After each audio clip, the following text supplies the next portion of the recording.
My name is Allison Temke, and today my persuasive speech will be on euthanasia with humans. I just want to give a fair warning. Euthanasia and assisted suicide has been a very touchy subject for multiple people. So I'm just letting everybody know now that it's not always an easy topic. Anyways, I just want to clarify the differences. Euthanasia is when a doctor is allowed by law to end somebody's life that is critically ill or terminally ill. Assisted suicide is quite different. Assisted suicide is when a patient is requesting to be basically helped with suicide. The patient has to assist in assisted suicide, not just the doctor. So assisted suicide is basically the doctor prescribes you medication that you take in a hospital to end your life. There are two different ways for euthanasia. We'll base most of this conversation on euthanasia. There's voluntary, which is with full consent of the patient because they are terminally ill with either cancer and or life-threatening issues. And there's non-voluntary, which is a person's unstable to make the decision for themselves, so their primary caregiver will do that for them and or a family member. In the US, there's only 2 states that actually allow euthanasia. It's going to be Oregon and Washington. I am a full believer in euthanasia in the medical field. I have stated before that I've been a CNA for multiple years. Seeing multiple different types of death definitely causes my impact on this opinion. I've had and seen patients cry out for help and or that they just wanted their life ended, and I feel like we do euthanasia already with animals. When animals are terminally ill and or seem unfit for life, we put them down and put them to sleep, and it seems normal for them, so I don't know why it doesn't seem normal for humans. So basically my main 4 topics, my main topic, which I feel strongly about in the medical field, is freedom of choice. It should be always our choice for how we want to be cared for and what kind of treatment we want to get. This could be classified as a form of a treatment versus a form of ending somebody's life. So it's important to understand the difference between, caring for somebody and or pushing somebody's choices. So in nursing, we definitely have to keep an open mind for that as well. So we have to respect those that choose no care and or no treatment. Secondly, quality of life and dignity. We always learn in nursing school and medical school, and to begin with, even if you're going to get your doctorate, that always keep the patient's life quality as high as you can and their dignity intact. So when we provide cares not in the hallway. We provide cares and medication inside a room in their own privacy.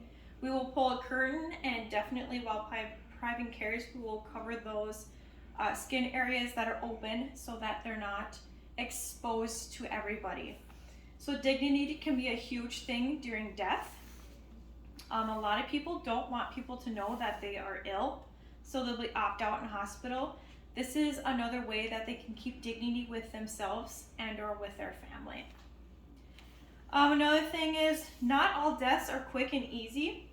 A lot of people say that end of life is multiple stages. They are correct in that sense.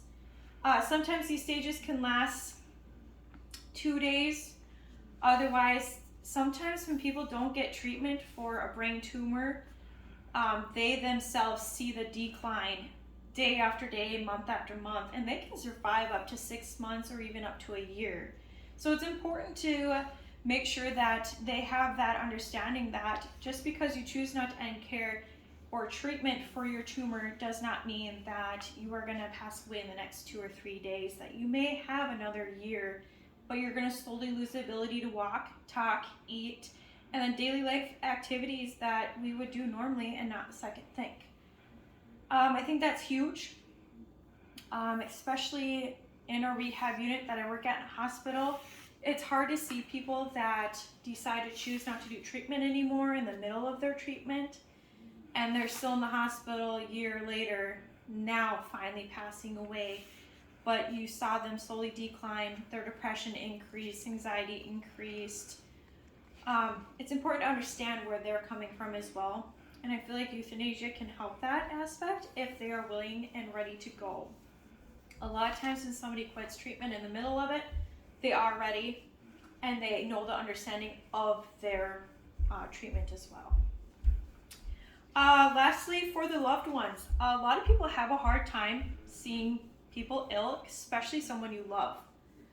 Euthanasia is a way to have that moment with a loved member that you understand that this was their choice, this was their life decision. They understand that this isn't something you can take back.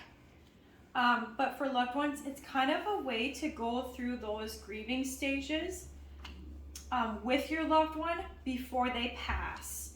Because we get the anger, we get the denial, we get all of those stages. And if you are able to communicate with your loved one about euthanasia and that you are ready to go when you are ready to go, and they can do it with you, it's sad to say, but it's a lot similar to when you put your animal down, because you're with your animal when you do it. A lot of people have a hard time with the stages of death as far as the gurgling, the mottling, and or people classify it as bruising of the skin. They have a hard time listening to the shallow breathing, not understanding why the person won't wake up. Those are a lot of the end of stage deaths, and that's when people are a lot of times alone because family members don't want to remember them in that sense. So again, I am a strong believer in euthanasia for humans.